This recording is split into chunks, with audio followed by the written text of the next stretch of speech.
Hi, I'm Wes Wheelis. I'm founder of Develop My IP.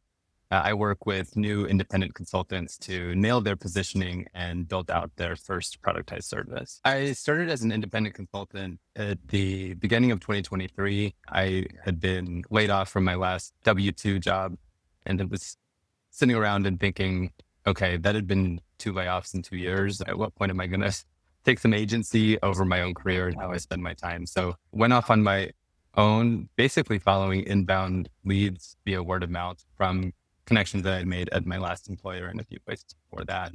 And then doing that for about a year, had a decent clip of inbound projects they'd booked, though I had this feeling in the back of my head that that wasn't going to last forever. Word of mouth is great, and I wasn't having to do outbound sales, but I felt like I needed to have a more structured sales pipeline and didn't really know how to do that. What I had been noticing was that I was in this routine where one like long 2 or 3 month project would start to wrap up. It wasn't exactly clear what the next project would be. And then that project would magically appear by word of mouth. And then I would exhale and be relieved and then get going on that project. And then that would happen again 2 or 3 months later. So I was being saved in the nick of time by opportunistic projects that were coming my way, but there was still that hit in my stomach of, okay, what happens when that one doesn't show up? Or how many months am I going to go without a client and wonder if this was all a mistake? So I felt like I needed to put more structure in. I had been obviously talking to other independent consultants and talking about how to set up a sales pipeline, but it all seemed very intimidating to me. I was doing a lot of research on my own, just a lot of reading, a lot of listening to podcasts.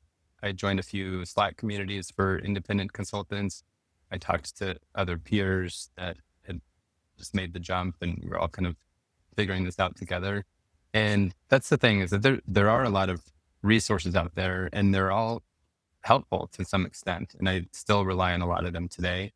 What I found I was missing, even with the collection of all those resources, was that I needed someone that would get in the trenches with me, someone that, frankly, I could pay to understand my context and to then be able to help me think through solutions. So I knew that probably a coaching setup would be the best route. I found Melissa through one of those Slack communities. She led a webinar that was about closing deals. It wasn't even about coaching. It was just about closing deals. After the webinar, I went to her website just to learn more about her and her background. I was quickly pointed over to her podcast, the Grow Your Independent Consulting Business podcast, and listened to a few episodes and then just immediately noticed that if you have 150 episodes of a podcast talking about this problem, then that you probably know your stuff. So that was something that made me build confidence that she's someone that might be able to help. So with the first strategy call, I think what stood out most from the start was that she wasn't trying to pitch me her services. She was really curious about what problems I was facing and wanted to help me think through what she could in that 45 minutes. What we walks through, I think the biggest aha moment that I had just in that first call was that I had been thinking about sales all wrong. I'd actually been conflating sales with something else. So here I was thinking, if I'm going to build a sales pipeline, that means I have to hound people on LinkedIn and push my way into conversations and have my pitch ready and steps 1, 2, 3 of how I'm going to close 100 deals.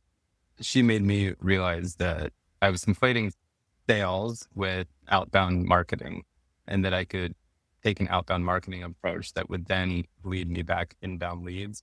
And it was just one of those things that it makes perfect sense now. But I was so trapped in fear of what a sales process looked like that I wasn't thinking that there was another way to just attract people rather than promote my services to a non-captive audience.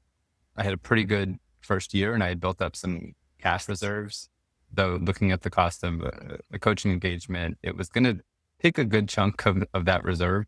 At the same time, I thought, well, am I just going to let that money sit there or should I take that and invest it into my business? And I believed that I would see that return very quickly. And so it made sense to actually write that check, so to speak. If you're curious about working with Melissa, I would say just jump in and have a strategy call with her. She's extremely easy to talk to. You'll know pretty quickly whether or not she's someone that you want to work with. I knew that right away when I started talking to her. And then after a quick unlock of value, I think the decision was pretty made. I would say just go ahead and have the conversation and trust your gut.